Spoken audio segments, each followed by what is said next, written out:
আচ্ছা ডাকাতটা কোনটা ছিল? ওই যে ডাকাতটা না রিকশার। আমার হাত কাঁপতেছে। ও মাই গড, ভালো তুমি ফোন বাইরে বের করছো কেন? পাগল হয়ে গেছো?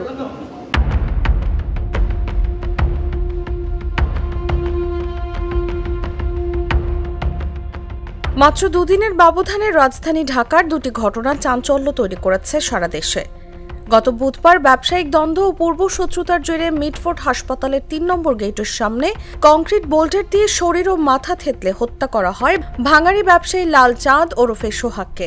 এর দুদিন না যেতেই গত শুক্রবার বিকেলে রাজধানীর পল্লবীতে ৫ কোটি টাকা চাঁদা দাবিতে একটি আবাসন প্রতিষ্ঠানের কার্যালয়ে হামলা ও গুলির ঘটনা ঘটে।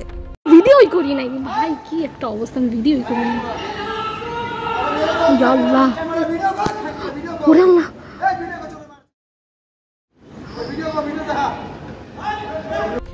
পল্লবীর ঘটনায় মূল হোতা হিসেবে নাম এসেছে জামিল নামের এক ব্যক্তির। এরপরেই কৌতূহল বাড়ে, কে এই জামিল, কি তার পরিচয়?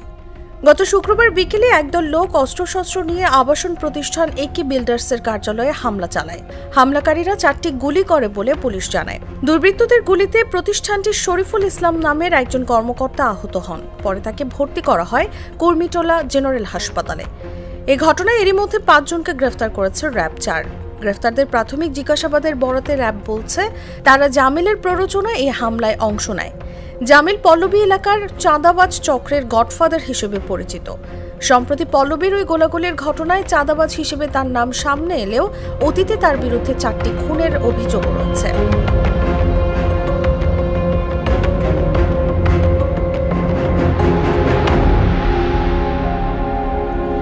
আগে 4টি খুনের মামলা সহ মোট 22 মামলায় সাজাভুক্ত আসামি জামিল একদিনেই পেয়েছেন 7 মামলায় খালাস।